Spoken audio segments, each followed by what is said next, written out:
কক্সবাজার সমুদ্র সৈকতের একপাশে বালুর মধ্যে শুয়ে আছি। একটু সামনের দিকে তাকিয়ে দেখি একটা মেয়ে পানিতে পা ভিজিয়ে হাঁটছে। হাত দুটো পাখির মতো দুই দিকে ছাড়িয়ে দিয়েছে। আমি এক পলকে তাকিয়ে আছি মেয়েটার দিকে। হঠাৎ করে আকাশে মেঘ জমতে থাকে, মনে হচ্ছে বৃষ্টি হবে। ধীরে ধীরে আকাশ কালো মেঘে ছেয়ে যায় আর বৃষ্টি পড়তে থাকে। বৃষ্টির ফোঁটার সাথে সাথে মেয়েটার চোখের সামনে থেকে একটু একটু করে মুছে যাচ্ছে। হঠাৎ করে ঝুম বৃষ্টি শুরু হয়ে যায়। এক লাফে উঠে বসে তাকিয়ে দেখি আমি আমার বেডে বসে আছি। সামনে আমার আম্মাজান হাতে জগ নিয়ে দাঁড়িয়ে আছে। আমি এখানে আসলাম কি করে আম্মু? কেন আব্বাজান, আপনার এখন কোথায় থাকার কথা? আমি তো কক্সবাজারে ছিলাম। আর ওই মেয়েটা কোথায় গেল? আজও তুই সেই একই স্বপ্ন দেখেছিস? এই, তোর কি হয়েছে বল তো? আমার আমার আবার কি হবে আম্মু? রোজ মেয়েটা আমার স্বপ্নে আসে, কিন্তু এখনো মুখটাই তো দেখতে পারলাম না। মনে হচ্ছে এবার তোকে বিয়ে করাতেই হবে। রোজ রোজ যেভাবে স্বপ্ন দেখছিস, আবার না সেই মেয়েকে খুঁজতে কক্সবাজার চলে যাস। বাহ, খুব সুন্দর আইডিয়া দিলে তো। আমি তো এটা ভেবে দেখিনি আমার কক্সবাজারে যেতে হবে। মার খেলে মাথা থেকে এসব ভূত দূর হয়ে যাবে। নিচে রিয়া বসে আছে, ওকে কলেজে পৌঁছে দিয়ে অফিসে যা। আজ এই ফাজিল চলে এসেছে। ফুপি, তোমার ছেলেকে জিজ্ঞেস করো তো আমি কি ফাজলামো করেছি। আম্মুকে বলবো তুই কালকে তোর বান্ধবীদের কি বলেছিস? তুমি কি বলবে? আমি বলছি আমার বান্ধবীদের বলেছি তুমি আমার হবু বর। ফুপি, আমি কি ভুল কিছু বলেছি? একদমই না। আমি তো আমার রিয়াকে এই বাসার বউ করেই আনবো। আমার তো আর কাজ নেই ওর মতো ফাজিলকে বিয়ে করব। তোমার কিছু করতে হবে না, আমি তোমাকে বিয়ে করব। এই, তোর একটু লজ্জা করে না আম্মুর সামনে এসব বলতে? শাশুড়ির কাছে আবার কিসের লজ্জা? শাশুড়ি তো মায়ের মতো, তাই না ফুপি? তুই যা বলিস তাই ঠিক মা। আমি মাঝে মাঝে বুঝি না তুমি কি আমার আম্মু নাকি অন্য কারো। এখন এত কিছু বুঝতে হবে না, আমার কলেজের জন্য লেট হয়ে যাচ্ছে। ফ্রেশ হয়ে এসো। এই, তুই কি এখনো ছোট আছিস? একা একা যেতে পারিস না? আমি দেখতে একটু বেশি সুন্দর তো, তাই রাস্তায় ছেলেরা বিরক্ত করে, বুঝতেই পারছো। নিজের নামে নিজেই ঢোল বাজাচ্ছে। ফুট এখান থেকে। বলে আমি উঠে ওয়াশরুমে চলে যাই। একটু পর ফ্রেশ হয়ে তোয়ালে পেঁচিয়ে রুমে এসে দেখি রিয়া বেডে বসে আছে। দৌড়ে গিয়ে একটা টি শার্ট গায়ে দিয়ে বলি, এই তুই এখনো এখানে বসে আছিস কেন? সব দেখে ফেলেছে রে, আমার ইজ্জতের ফালুদা হয়ে গেল। তেমন কিছু তো দেখিনি, শুধু তোমার লোমশ বুকটা দেখেছি। আমার না এখন তোমার বুকে কিস করতে ইচ্ছে করছে। একটা কিস করি। ওই স্যামরি, গেলি তুই? লজ্জা শরম বলতে কিছুই নেই। ওই ছ্যামরা, চেঁচাবি তো এক টানে তোয়ালে খুলে ফেলবো, এরপর তোর সব সম্পদ দেখে ফেলবো। সি, আল্লাহ তোকে একটু লজ্জা দেয়নি তাই না? না, দেইনি। এখন কিস করতে দিবে নাকি বলো? না, দিব না। বের হ আমার রুম থেকে। আমি এখন চিৎকার করে ফুপি আর ফুপাকে ডাকবো আর বলবো তুমি আমার সাথে উল্টোপাল্টা কাজ করতে চেয়েছো। তুই অনেক ডেঞ্জারাস। আচ্ছা, ভালো করে বলছি, তুই এখন যা, আমি রেডি হয়ে যাচ্ছি। আগে তোমার বুকে কিস করব, তারপর যাব। এবার কিন্তু বেশি বেশি হয়ে যাচ্ছে রিয়া। আমি ডাকবো ফুফিকে। এই না না, ডাকতে হবে না, তবে শুধু একটাই কিন্তু। হুম, একটাই করব। টি শার্ট খোলো। টি শার্ট খুলতে হবে না, ওপর দিয়েই করো। আমি কিন্তু চিৎকার করব। এখন যদি রিয়া চিৎকার করে তাহলে আমার ইজ্জতের ছিটে ফোটাও থাকবে না। ইচ্ছা না থাকা সত্ত্বেও টি শার্ট খুলে ফেলি।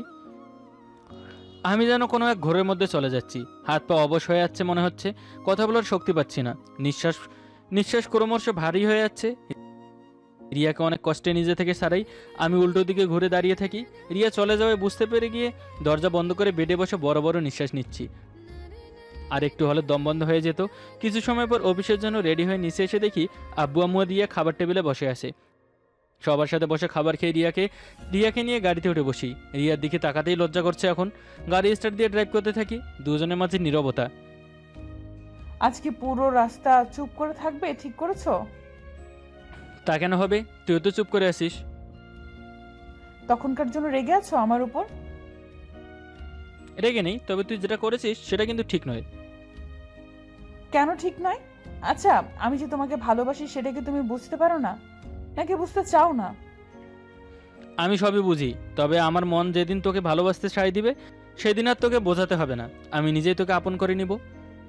দেখো আবার না অনেক দেরি হয়ে যায়। কেন, তোর কি বিয়ে হয়ে যাচ্ছে নাকি? বড় হয়েছি, দেখতেও মাশাল্লাহ সুন্দর আছি, বিয়ের প্রস্তাব আসতেই পারে। যখন কাটটা তখন দেখা যাবে। রিয়া ভেঙচি করে গাড়ির বাইরে তাকিয়ে থাকে। বাতাসে রিয়ার চুলগুলো উঠছে, চুল বড় হওয়ায় আমার মুখের ওপর এসে কিছু চুল পড়ছে। রিয়াকে দেখতে এখন খুব সুন্দর লাগছে। একটু পর রিয়ার কলেজের সামনে আসতেই রিয়া গাড়ি থেকে নেমে যায়।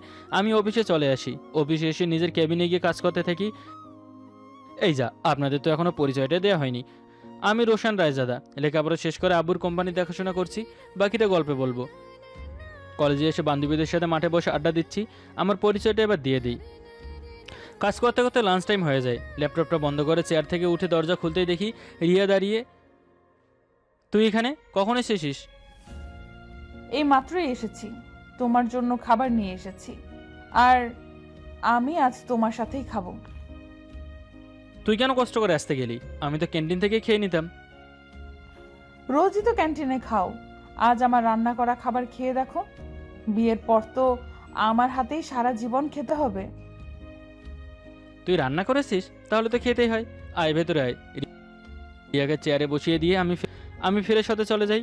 ফ্রেশ হয়ে এসে দেখি রিয়া এক প্লেটে খাবার খাচ্ছে। কিরে, তুই না বললি আমার খাবি? তাহলে এক প্লেটে খাবার কেন? তোমার হাতে খাবো তাই। দেখো, না বলবে না, আমি তোমার জন্য রান্না করেছি, এখন তুমি নিজ হাতে আমাকে খাইয়ে দিবে। ঠিক আছে, বলে বসে খাবার প্লেট নিয়ে রিয়াকে খাইয়ে দিই, সাথে আমিও খেয়ে নেই। খাওয়া শেষে রিয়া নিজেই ওড়না দিয়ে আমার মুখ মুছে দেয়। বিয়ের পর আমাকে সব সময় এভাবে খাইয়ে দিবে কিন্তু। আচ্ছা, আগে বিয়ে করি, তারপর দেখা যাবে। তুই কি গাড়ি নিয়ে এসেছিস? হুম, ড্রাইভার আঙ্কেল নিচে বসে আছে। আচ্ছা, আয় তোকে এগিয়ে দেই। বাসায় গিয়ে এখন পড়তে বসবি, কিছুদিন পর তোর এক্সাম শুরু হবে। আচ্ছা, আগে একটা কিস করো, তাহলে তোমার সব কথা শুনবো। এখানে আমাকে ব্ল্যাকমেল করার কোনো চান্স নেই, তাই তোর এই আবদারও রাখছি না।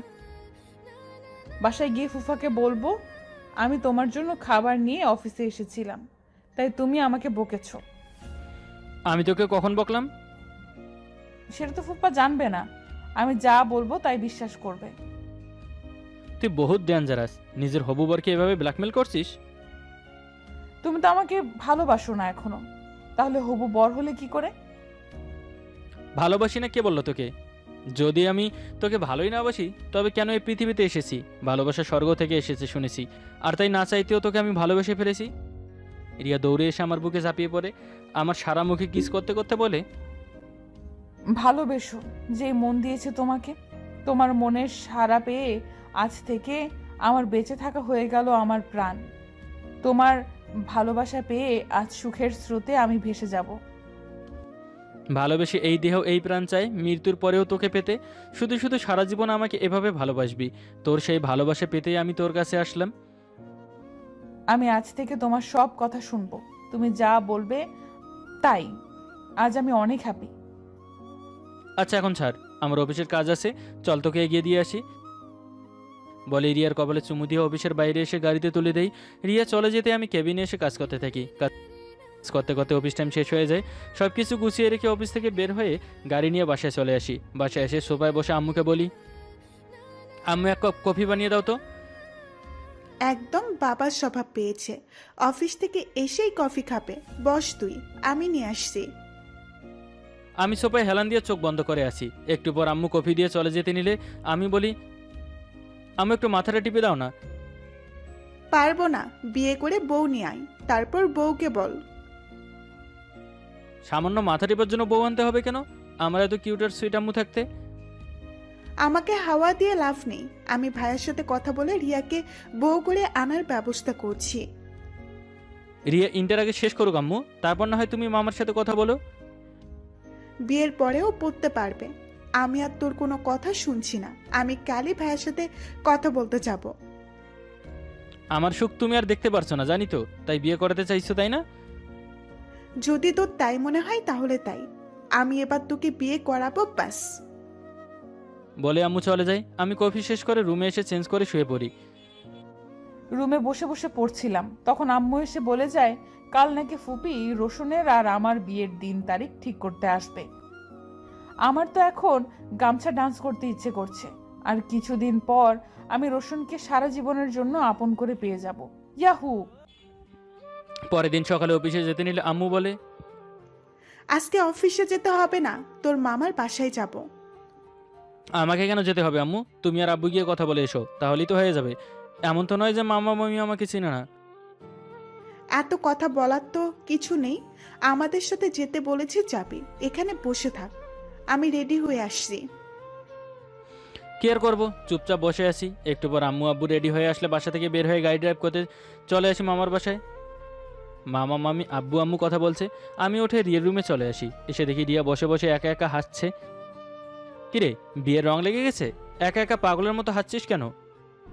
তুমি এসো, ভেতরে এসে বসো। এত তাড়াতাড়ি বিয়ে না করলে হতো না? কেন, তুমি খুশি না? আমাদের ভালোবাসা পূর্ণতা পেতে যাচ্ছে। খুশি হব না কেন? আমি চাইছিলাম তোর লেখাপড়া শেষ হলে বিয়ে করতে। বিয়ের পরে আমি পড়তে পারবো, তোমার সাথে তোমার পাশে থাকতে ইচ্ছে করে সব সময়, আর তার জন্যই বিয়েটা এখন হওয়াটাই ভালো। আমার পিচ্ছি মামাতো বোনটা অনেক বড় হয়ে গেছে, আর ডেঞ্জারাসও। এখন থেকে এই ডেঞ্জারাস বউকে সামলানোর জন্য রেডি হয়ে যাও। তা তো করতেই হবে। তুই যে ডেঞ্জারাস, কথা কথা আমাকে ব্ল্যাকমেল করিস। রিয়া আমার কোলে বসে গলা জড়িয়ে ধরে কপালে চুমু দিয়ে বলে, ডেঞ্জারাস না হলে বরকে টাইট দিব কি করে? কত সাধনার পর তোমার ভালোবাসা পেয়েছি বলো তো। অনেক সাধনার পরে আমি পেলাম তোমার মন, পেলাম খুঁজে জীবনে আমার আপনজন। আচ্ছা এখন কোল থেকে নাম, দরজা খোলা, কেউ আসলে দেখে ফেলবে। কিছুদিন পর আমি তোমার বউ হব, এখনো কি আমাকে তুই করে বলবে? বাসরাত থেকে তুমি করে বলবো, এখন ছাড়। রিয়া আমার কোল থেকে নেমে পাশে বসে। কিছু সময় পর আব্বু আম্মুর সাথে বাসায় চলে আসি। বিয়ের তারিখ কবে এখনো জানি না। রুমে বসে ল্যাপটপে কাজ করছি। আম্মু এসে বলে, যখনই দেখি শুধু কাজ আর কাজ, আজ 6 দিন পর বিয়ে, শপিং করতে যেতে হবে না? আচ্ছা এখনো 5 দিন সময় তো আছেই। অফিসে একটা গুরুত্বপূর্ণ কাজ নিয়ে ঝামেলায় আছি আম্মু। কাজটা শেষ হতে 2 দিন লাগবে, তারপর না হয় শপিং করতে যাব। ঠিক আছে, তবে মনে রাখিস জাস্ট 2 দিন, এর থেকে বেশি নয়। বলে আম্মু চলে যায়। আমি আবার কাজে মন দিই। কাজ শেষ করতে করতে রাত হয়ে যায়। নিচে গিয়ে খাবার খেয়ে শুয়ে পড়ি। 2 দিন পর সবাই একসাথে শপিং করতে যাই। রোশন আমার জন্য আর আমার রোশনের জন্য বিয়ের শপিং করে দেয়। শপিং শেষে বাসায় চলে আসি। দেখতে দেখতে আরও 3 দিন কেটে যায়। খুব জাঁকজমক আয়োজন করা হয়েছে। একমাত্র ছেলে বলে কথা। রিয়ার বাসায় খুব আয়োজন করা হয়েছে। মামা মামি একটা মেয়ে কোনো রকমে কমতি রাখেনি। পাশাপাশি বসে আছি আমি আর রিয়া। মামাকে বলে কাজে চলে যায় বিয়ে পড়াতে। বিয়ের কাজ শেষ হলে সবাই খাবার খেয়ে নেয়। সাধারণত বিদায়ের সময় মেয়েরা কান্না করে শুনেছি, কিন্তু আবির ভাই বিশ্বাস করেন। আমার বউ কান্না করাতেও দূরের কথা, চোখে পানিও নেই। হাসতে হাসতে গাড়িতে উঠে বসে। মামা মামির থেকে বিদায় নিয়ে গাড়িতে উঠে বসি। একটু পর চলে আসি বাসায়। ফুপি আমাকে রোশনের রুমে রেখে চলে যাচ্ছে। খাটে বসে বসে আমার বরের জন্য অপেক্ষা করছি, কিন্তু এটার তো আসার কোনো খবরই নেই। বউকে রেখে কোথায় যে আছে। কিছু সময় পর রুমে এসে দরজা বন্ধ করে রিয়ার সামনে এসে দাঁড়িয়ে আছি। এখনো বসে আছে। বাসরাতে বোনে কি স্বামীর পাশ হয়ে সালাম করে, তুমি এখনো বসে আছো কেন? এসব আমাকে দিয়ে হবে না। এত লেট করে কেউ কেন? সে কখন থেকে তোমার জন্য অপেক্ষা করছি। এই আজ আমাদের বাসরাত, কোথায় লজ্জা পাবি? কিন্তু তোর মুখ দেখে তো লজ্জার সিটাপুটাও দেখছি না। আজ বাসরাত তো কি হয়েছে? আজ আমাদের এক হয়ে মিশে যাওয়ার রাত। লজ্জা পেলে এসব মাটি হয়ে যাবে। তোমাকে ওপরওয়ালা বানানোর সময় লজ্জা দিতে ভুলে গেছে। আমার কথা শুনে রিয়া হেসে দেয়। আমি রিয়ার পাশে বসে। রিয়ার হাত আমার হাতে নেই, হাতে কিস করি। রিয়া এসে আমাকে জড়িয়ে ধরে। আজ থেকে এই মন প্রাণ সব কিছু তোমার নামে লিখে দিলাম। জীবন মরণের সাথী তুমি। তোমাকে ভালোবেসে যদি মরণও হয়, তবুও আমি তোমার পাশেই থাকবো। মৃত্যুর পর পাথর হয়ে তাকিয়ে থাকবো তোমার দিকে। যদি মৃত্যুর পর আর কোনো জীবন থাকে, সেই জীবনেও শুধু তোমাকেই চাই। এই হৃদয়ে তোমাকে তখন আমি আগলে রাখবো। তোমাকে ভালোবেসে বেঁচেছিলাম, বাকিটা জীবনও তোমার ভালোবাসা নিয়ে বেঁচে থাকতে চাই। এই বুকে আজ থেকে শুধু তুমি, আর তুমিই থাকবে। ভালোবেসে আজ থেকে আমি তুমিময়। এরপর রোশান আমার কপালে চুমু দেয়, এরপর আমার লাল গোলাপি ঠোঁটে নিজের ঠোঁট মিশিয়ে দেয়। বাকিটা আপনারাই বুঝে নিন। এরপর যা হবে আমি আর বলতে পারবো না। এখন শাটার ডাউন, দোকান বন্ধ, খেল খাতাম। ভালো থাকুন, ভালো রাখুন। ভালোবাসা বিরাম। আল্লাহ হাফিজ। আজকেই আমার বাসর রাত ছিল, কিন্তু বউকে নিয়ে আসার সময় বউ আমার অজ্ঞান হয়ে যায়। শখ করে চাচাতো বোনকে বিয়ে করেছিলাম, কিন্তু আমি কিছুতেই বুঝতে পারছি না কেন ও অজ্ঞান হয়ে গিয়েছে। তবে হসপিটালে নিয়ে আসার সাথে সাথেই জ্ঞান ফিরে যায়। কেমনে কি, এটা আমি কিছুতেই বুঝতে পারছি না। ওকে দেখার জন্য আমাদের পরিবার ভিড় করে আছে। হঠাৎ শালিকা আসলো আমার কাছে। কি ভাইয়া, মন খারাপ নাকি? আরে আপনার বউয়ের তো কিছুই হয়নি, শুধু অজ্ঞান হয়ে গিয়েছে। ও এখন কেমন আছে? ভালো, তবে আপনাকে দেখতে চেয়েছে। ওখানে তো এখন অনেক ভিড় আছে, একটু কমুক, তারপরে না হয় আমি যাইতেছি। কিছুক্ষণ পরে সবাই বাইরে চলে আসলো। আমি রুমে ঢুকে পড়লাম। আমাকে দেখে সাদিয়া একটা চোখ টিপ মারল। বুঝলাম না এটার কারণ কি। তারপর আমি ওর পাশে বসে পড়লাম। কিরে, মন খারাপ নাকি? না, মন খারাপ হবে কেন? আমার মন সবসময় ভালোই থাকে। এখন বল, তোর শরীর এখন কেমন আছে? আমার শরীর তো একেবারে তোর তাজা আছে। আমার আবার কি হবে বল? কেন, কিছুক্ষণ আগে তো অজ্ঞান হয়ে পড়েছিলি। আমার জীবনে আমি কোনো দিন অজ্ঞান হইনি, আর আজ কেন অজ্ঞান হব বল? তার মানে ওইসব কি নাটক ছিল? সেটা তুমি এখন বুঝলে? সাদিয়া, এটা কেন করলি বল? সবাই কত চিন্তা করছিল, সেটা কি তুই জানিস? একদম তুই কথা বলবি না। আরে এটা তো কিছুই না, আরো যে কত কিছু করব তা শুধু তুই চেয়ে চেয়ে দেখবি। কেন তুই আমার সাথে এরকম করলি? তোকে আমি আগেই বলে দিয়েছি না, বিয়ের পর সবকিছু শোধ তুলব। এতদিন তুই আমাকে অনেক কষ্ট দিয়েছিস, এখন থেকে সবকিছুর শোধ তুলব। আমি তোর সাথে কিছুই করিনি। এখন উঠে তোর গালে ঠাস করে লাগিয়ে দিব শালা। আমার সাথে কথা না বলে তুই অন্য মেয়ের সাথে টাঙ্কি মারছিস, আরও তুই আমাকে অনেক কষ্ট দিয়েছিস, প্রতিটা জিনিসের শোধ তুলব। তবুও তো তোকেই বিয়ে করেছি, তাই না? আমি না বললে তুই হয়তো কোনোদিনও আমাকে বিয়ে করতি না। তাই আমি নিজেই ঠিক করেছি যে সাদেক যতদিন বেঁচে আছে ততদিন তোর কলিজা খেয়ে থাকবে। ওর কথাগুলো শুনে আমার কেমন যেন ভয় ভয় লাগা শুরু করে দিল। আমি ওর দিকে তাকিয়ে রয়েছি। তুই যেটা করেছিস সেটা আমি আম্মু আব্বুকে সবাইকে বলে দেব। তুই কি একাই বলতে পারিস? আমি পারি না? তাহলে আমি বলবো কি সেটাও শুনে রাখ। বলবো তুই আমাকে বিয়ের আগে প্রেগনেন্ট করে দিয়েছিস।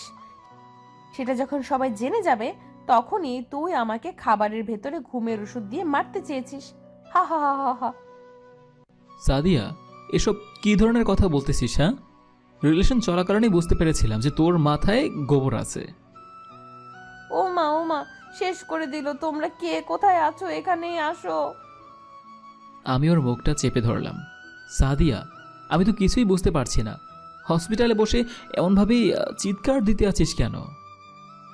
আমার মাথায় বলে গোবরে ভরা, তাই তো দিয়েছি। দেখ সাদিয়া, আই এম সরি। তোকে আমি আর কিছুই বলবো না, তবু আমাকে এভাবে ফাঁসিয়ে দিস না। ও শোনা, তুমি কি ভয় পেয়ে গেছো নাকি? না, চল, সবাই আমাদের জন্য অপেক্ষা করতেছে। বাড়িতে যাবি না? বাড়িতে তো আজ আসবো না। কেন, তোর তো কিছুই হয়নি, তবে বাড়িতে যাবি না কেন? ধর, এটাই তোর শাস্তি। আজকে আমাদের কি রাত সেটার কথা কি তোর মনে নেই? ও ভুলে গেছিলাম তো, আজকে তো আমাদের বাসর রাত, তাই তো? তোর সাথে আমি বাসর করব না, তাই বাড়িতেও যাব না। যদি পারিস হসপিটালে বসেই বাসর কর। এই মাইয়ার মাথার তার ছিঁড়ে গেছে। এই জন্যই বন্ধুরা বলেছিল চাচাতো বোনকে বিয়ে করা ঠিক না, আর প্রেম তো করাই উচিত না। আবির, বাসর কি করবি না? সাদিয়া প্লিজ বাড়িতে চল, তোর প্যারা কিন্তু আমি আর নিতে পারতেছি না। ও বাবু, তাই বাড়িতে গেলে তো আমার আর একটা অভিনয় শুরু করে দেওয়া লাগবে। তোর মতো বান্দর মাইয়ার সাথে আমার প্রেম করাটাই ভুল হয়ে গিয়েছে, আর কেনই যে তোকে বিয়ে করলাম তা আমি নিজেও জানি না। এটা বলে আবির রাগ হয়ে চলে গেল। তা দেখে আমার অনেক হাসি পাইতেছিল, কিন্তু হাসিনি। তার কারণ হলো আমি তো এখন হসপিটালে আছি। তাই শালা তোকে আমি জীবনেও ছাড়বো না। তুই যেগুলো করেছিস সবগুলো শাস্তি তো তোকে পেতেই হবে। আমাকে সময় না দিয়ে তুই অন্য মেয়েকে সময় দিতি, এইগুলো কি আমার মনে নেই? এখন আসুন পরিচয় হয়ে নেই। আমি সাদিয়া, পড়াশোনা বাদ দিয়ে আমার চাচাতো ভাইয়ের গলায় মালা পরায় দিয়েছি। বুঝলেন না তো? আসলে আজ আমি চাচাতো ভাইয়ের বিয়ে করে নিয়েছি। ওর নাম হলো আবির। এই কিছুদিন আগে পুলিশের চাকরি পেয়েছে। তবে শালায় 1 নম্বরের বাটপার। ওর মতো বাটপার আমি কোনোখানে দেখিনি। আমরা রিলেশন করে বিয়ে করেছি। আমাদের রিলেশনের কথা বাড়ির সবাই জানতো। তবে ওই শালা আমাকে একটুও সময় দিত না। সারা দিন বন্ধু বান্ধবীকে নিয়ে ঘুরতে যেত, আমাকে নিয়ে শালায় কোথাও যেত না। তবে আজ আমাদের বিয়ে হয়ে যায়, তবে আজ আমি গাড়িতে বসে ইচ্ছে করে অজ্ঞান হয়ে যাই। ওকে শাস্তি দিব তার জন্য। এখন আসুন রিলেশন চলাকালীন কি কি হয়েছিল সেটা শুনুন। আবির, কতদিন ধরে আমাদের বাড়িতে আসতে বলতেছি, তুই আসতেছসই না। আরে আসবো কি করে বল, এখানে বন্ধু বান্ধবীরা কোথাও যাইতে দিতে চায় না। আমি এত সব কিছু জানি না, তুই আসবি তো আসবি। আমি আসতে পারবো না। তুই যদি আজকে না আসিস তাহলে তোর আব্বুকে এখন ফোন দিব, তারপরে বলবো তুই আমাকে গর্ভবতী করে দিয়েছিস, তাই এখন আর আসছিস না আমাদের বাড়িতে। আমি এখনই আসতেছি, তারপরে তোর মজা বুঝাইতেছে। তুই কিছু করার আগে আজ আমি করব, এটা বলার আগে আবির ফোনটা কেটে দেয়। 1 ঘন্টা পরে আবির আমাদের বাড়িতে আসলো, তাই আমি আমার রুমের দরজা আটকিয়ে দিলাম। তুই নিজেকে নিজেকে কি মনে করতেছিস? হ্যাঁ, আমি তো নিজেকে আবিরই মনে করতেছি। শালা, তুই তো আমাকে একটুও ভালোবাসিস না। ভালো না বাসলে কি আমি এখানে আসতাম? তুই আগে আমাকে অনেক ভালোবাসতি, প্রতি সপ্তাহে এসে আমাকে দেখে যাইতি, আর এখন মাসের পর মাস চলে যেতেছে, কিন্তু তোর আসার কোনো নামই দেখতেছি না। আরে আল্লাহ, আমি তো কাজ করে সামনে চাকরি করব না, তার জন্য একটু বিজি। তুই একটুও মিথ্যা বলবি না। সারাদিনই মেয়েদের নিয়ে ঘুরতে যাইস, সেটা কি আমি জানি না? সাদিয়া, ওরা আমার ফ্রেন্ডস, তাই ওদের অনুরোধগুলো রাখতে হয়। মেনে নিলাম রাখতে হয়, তবে তুই আমার কলটা ধরারও সময় পাইস নাই। হ্যাঁ, আচ্ছা, এখন থেকে তোর সাথে প্রতিদিনই কথা হবে। মনে থাকে যেন। আর তুই আজকে আমাদের বাড়িতে থাকবি। থাকতে পারবো না গো, বাড়িতে যেতে হবে, অনেক কাজ পড়ে আছে। আচ্ছা যা তাহলে। আর শোন, এরপরে যদি আর ফোন দিস তাহলে তোকে যে কি করব তা আমি নিজেও জানি না। আচ্ছা দিব, এখন তো বাড়িতে যাই। যা, এখন আমাকে একটু তোর বুকে শক্ত করে জড়িয়ে ধরতো। এখন না, বিয়ের পর ধরবো। আমি বলেছি তুই এখনই জড়িয়ে ধরবি। এটা বলার পরে আবির আমাকে ওর বুকে শক্ত করে জড়িয়ে ধরলো। তারপরে ওর বাড়িতে চলে গেল।